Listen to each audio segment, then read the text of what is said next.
की स्वीकार से जो पौधा बढ़ता जाता है, जल से कार्य से जो ही पौधा नित ही बढ़ता जाता है। सिद्ध स्वरूप की सूरत से चेतन केवल ज्ञान को पाता है। सिद्ध स्वरूप की सूरत से चेतन केवल ज्ञान को पाता है।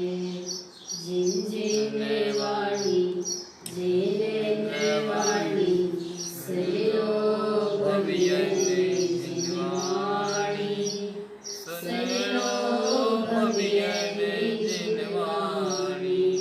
बोलिए श्रेय समय सिद्धार्थ देव की जय हो। भगवान महावीर स्वामी की जय हो। जयेंद्र भगवान की जय हो। सद्गुरुदेव तारण मंडलाचार्य महाराज की जय हो। द्वादशांग जनवाणी मातेश्वरी की जय हो। सिद्धार्थ देव की जय हो।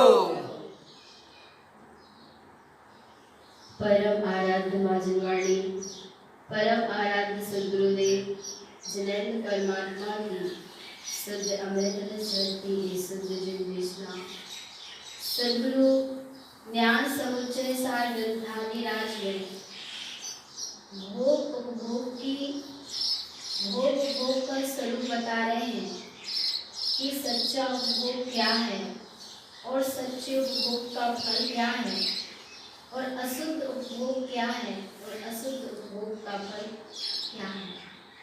उपभोग तो अभी भी चल रहा है, रुक नहीं रहा। उपभोग चल रहा है पर काय का चल रहा है, शुद्ध का कि अशुद्ध का। यद्यपि एक द्रव्य पर द्रव्य का उपभोग कर सकता नहीं है, स्वयं का स्वयं में उपभोग चल रहा है। उपभोग अर्थात स्वयं का स्वयं में परिणमन, स्वयं का स्वयं में परिणमन चल रहा है। जब स्वयं का स्वयं में परिणमन चल रहा है तो स्वयं का स्वरूप अनुभूति में, यद्यपि अनुभूति भी चल रही है, अनुभव भी चल रहा है, पर फिर भी सुख का सुख रूप परिणमन चल रहा है। सत्ता में सुख है, सत्ता ऐसे अपने सुख स्वभाव का उपभोग कर रही है। सुख ही सुख चल रहा है, पर फिर भी एक समय के लिए इस उपयोग में सुख का अनुभव नहीं हो पा रहा, अनुभूति नहीं हो पा रही, और जबकि अपने से अपने में अपना उपभोग चल रहा है। एक द्रव्य दूसरे द्रव्य का उपभोग नहीं कर सकता और जीव का जीव से कभी उपभोग दूर हुआ नहीं है। कारण क्या है? कारण क्या है कि स्वयं का स्वयं में परिणमन चलने पर भी, सुख का सुख में परिणमन चलने पर भी, मेरा मेरे में परिणमन चलने पर भी, इस उपयोग को, इस ज्ञान को एक समय के लिए वे ऐसे अतीन्द्रिय आनंद से भरा लबालब स्वभाव, ऐसे स्वभाव का, ऐसे शाश्वत सुख का एक समय के लिए भी अनुभव नहीं हो पा रहा। क्यों नहीं हो रहा?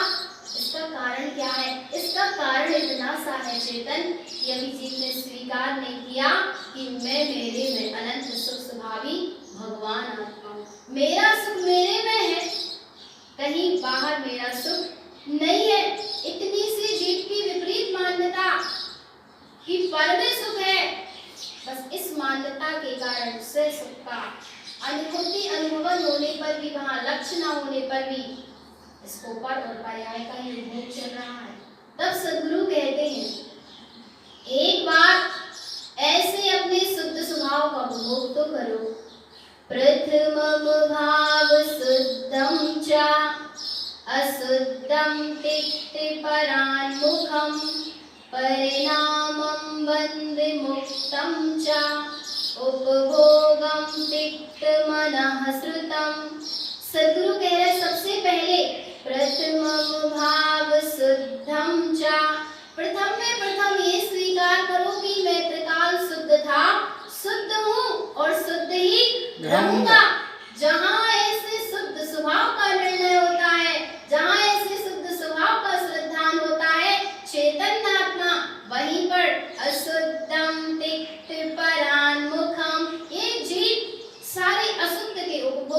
हो जाता है, परान्मुख हो जाता है, सारा अशुद्ध का उपभोग छूट जाता है। फिर क्या होता है? सद्गुरु कह रहे यदि ऐसे स्वभाव का, ऐसे शुद्ध स्वभाव का श्रद्धान है और ज्ञान में ऐसे शुद्ध स्वभाव का उपभोग चल रहा है, तो सद्गुरु आगे कह रहे परिणामं बंधे मुक्तम चा, जहाँ स्वभाव का उपभोग चल रहा, जहाँ उपयोग परिणाम अर्थात के उपयोग, जहाँ स्वभाव का भोग कर रहा, जहाँ इस उपयोग में चैतन्य का रस आ रहा है, वहाँ पर मुक्ति है। और यदि इस उपयोग में पर और पर्याय का रस आ रहा है, पर और पर्याय में बह रहा है, पर और पर्याय को महत्व दे रहा है, पर और पर्याय सारभूत लग रहे हैं, तो चैतन्य आत्मा वहाँ बंध है। और जहाँ बंध है वहाँ संसार है, और जहाँ बंधन है ना वहाँ स्वाधीनता है, ना वहाँ स्वतंत्रता है, ना वहाँ सुख है। पराधीन सबके सुख नहीं, बंधन में सुख नहीं है। सुख कहाँ है? निर्बंध में है। और ये सारा कर्म बंधन रूप है, और जीव इससे जुड़ा, पर से जुड़ा, बंध हुआ, दुख हुआ, क्योंकि बंधन दुख रूप ही है। और स्वभाव निर्बंध है, स्वभाव मुक्त है। जहाँ इस उपयोग को स्वभाव का रस आया, परम पारणामिक शुद्ध स्वभाव आ गया, अहाँ मैं परमात्मा हूँ, जहाँ ऐसी अंतर से टंकार आ गई, जहाँ इतना गहरा जल श्रद्धान बैठ गया कि मैं परद्रव्य से सर्वथा भिन्न, समयम सर्वन्य शुद्धम चा, मैं सबसे भिन्न, समयम सर्वन्य शुद्धम चा, मैं समय सार स्वरूप भगवान आत्मा, सर्वन्यम शुद्धम, सर्व ओर से शुद्ध था, शुद्ध हूँ और सदा ही शुद्ध रहने वाला हूँ। जहाँ ऐसा उपभोग हुआ ज्ञान में, वहीं पर चैतन्य आत्मा मुक्ति है, वहीं पर निर्बंध दशा है। और सद्गुरु आगे कहते हैं उपभोगम तिक्त मनः श्रुतम, सब प्रकार के उपभोग का त्याग करके, श्रुतम अर्थात जिनेंद्र परमात्मा की वाणी के चिंतन में इस मन को लगाना। ये मन कह लो या उपयोग कह लो, एक ही बात है। यहाँ सद्गुरु बाहर के मन से नहीं कह रहे, यहाँ तो जीव के चैतन्य परिणाम में चिंतन चलता रहे। किसका? चैतन्य का। चैतन्य की सूरत बढ़ती रहे, सिद्ध स्वरूप सूरत की, प्रति समय सिद्ध स्वरूप की सूरत बढ़ती रहे। अहम मैं परमात्मा, मैं शुद्धात्मा, मैं त्रिकाली ध्रुव तत्व भगवान आत्मा, मैं परिपूर्ण सत्ता का धनी, अखंड अविनाशी चैतन्य तत्व प्रभु। तीनों लोकों में कोई सार है तो मैं सार हूँ, मेरे अलावा तीनों लोकों में कोई सार न था, ना है, ना रहेगा। सब अपने अपने में है, सब अपने में परिपूर्ण है। मेरा किसी से कोई संबंध नहीं है, और मैं मेरे में परिपूर्ण था, हूँ और सदा ही रहूंगा। ऐसे स्वभाव की महिमा चैतन्य। अहो देखो तो एक बार जरा, कहीं कुछ भी ना है, ना था, ना कभी रहेगा, कुछ है ही नहीं, बहुत कुछ माना है। इसलिए ये उपयोग स्वभाव की ओर नहीं लग रहा, इसलिए इस उपयोग में पर और पर्याय का रस है। एक बार, बस एक बार, बार बार नहीं, एक बार चैतन्य का रस आ जाए, एक बार चैतन्य के स्वाद को जीव चख ले, तो फिर इस जीव को संसार के पंचेंद्रिय के विषयों का रस नहीं आएगा। अशुद्ध पर्याय का, किसी पर्याय का, अशुद्ध पर्याय का, संसार का, शरीर का, भोग का, किसी का भी फिर भोग नहीं होगा। स्वभाव का ही भोग चलेगा। यदि संसार शरीर विषयों का उपभोग है, सद्गुरु आगे कह रहे उपभोग में अशुद्ध भाव से, यदि अशुद्ध भावों का उपभोग चल रहा है, और अशुद्ध भाव क्या है? एक शुद्ध स्वभाव को छोड़कर जितना भाव है वो सब क्या है? अशुद्ध भाव है, या शुभ भाव है, या अशुभ भाव है, और दोनों भाव ही अशुद्ध भाव है। स्वयं स्वभाव, स्वयं सत्ता, परम पारणामिक भाव ही शुद्ध भाव है। और ऐसे शुद्ध स्वभाव को छोड़कर यदि अशुद्ध स्वभाव का उपभोग चल रहा है चैतन्य आत्मा, तो सद्गुरु कह रहे उपभोग में अशुद्ध भाव से संसार विषय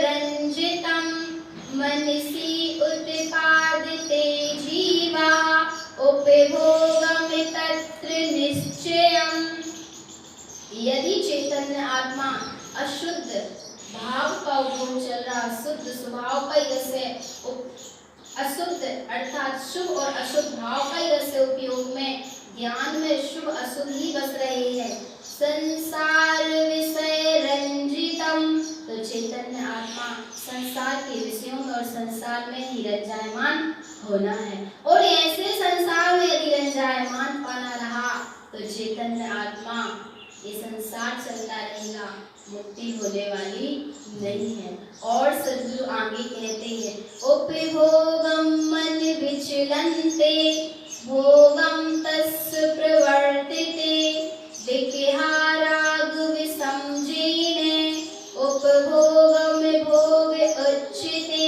यदि विषय राग का, विकथा का और पंचेंद्रिय के विषयों का उपभोग है, उपभोगम मन विचलन्ते, तो इन पंचेंद्रिय के विषयों से विकथा और राग के रस के कारण ये मन निरंतर विचलित रहता है और ये मन ही उपभोग इनका करता रहता है, इन्हीं में संतुष्ट होता रहता है और ज्ञान इनसे जुड़ता है। ज्ञान पर वस्तु को उपभोग नहीं कर सकता, उपयोग पर वस्तु को उपभोग नहीं कर सकता, बस जुड़ता है और जुड़ने का नाम ही उपभोग करना है। सद्गुरु कह रहे ऐसा उपभोग करो जिस उपभोग से चैतन्य आत्मा फिर पर का उपभोग न करना पड़े। ऐसा चैतन्य का चैतन्य में रस लेते रहो, ए चेतन को चेतन का रस आता रहे, चेतन का चैतन्य में समाना होता रहे, चेतन का चेतन में डूबना हो, ये उपयोग चैतन्य में डूबे। चैतन्य का है तो चैतन्य में रहे, अचेतन में रस लेगा तो चेतन ये संसार चलेगा। और सुनो चैतन्य आत्मा, एक बार चैतन्य स्वभाव का रस तो लो, एक बार ऐसे चैतन्य स्वभाव में डुबकी तो लगाओ, एक बार ऐसे चैतन्य स्वभाव का रस पान तो करो, बस एक बार करो तो चेतन, एक बार ऐसे स्वभाव के नजदीक तो आओ, एक बार ऐसे स्वभाव की महिमा तो जगाओ, एक बार ऐसा स्वभाव प्रिय लग जाए, रुचिकर लग जाए, स्वयं स्वभाव रुचिकर लग जाए, स्वयं स्वभाव जहाँ प्रिय लग जाएगा, लग जाए नहीं दूरी हो जाएगी, लगता ही रहे, लग ही रहा है और लगता जाए चैतन्य आत्मा पर का जिसका भी रस ना रहे, इतना सा भी रस ना रहे, लगार समझते हैं ना, लगार बराबर भी पर का रस ना रहे, स्वयं स्वभाव के रस के अलावा कुछ भी ना खाए। ऐसे शुद्ध स्वभाव का उपभोग करते रहे, जहाँ शुद्ध स्वभाव का उपभोग होगा वहाँ सारी अशुद्ध पर और पर्याय का उपभोग छूट जाएगा और ये जीव अपने शाश्वत स्वभाव में समा जाएगा, तो अंदर से अत्यंत आनंद प्रकट होगा, सुख का सरोवर अंदर भरा है। ऐसे सुख का ये जीव रसपान करता अनंत काल तक रसपान करता रहेगा, अभी भी कर ही रहा है, करते हुए मानो कि मैं तो अभी भी अनंत सुख का धारी हूँ, अनंत प्रभु हूँ, परमात्मा हूँ, एकाल सुख विजयवंत हूँ। यही सद्गुरुदेव की परम पावन देश में बोले आचार्य भगवत श्री वज्र तारण करण मंडलाचार्य महाराज की जय।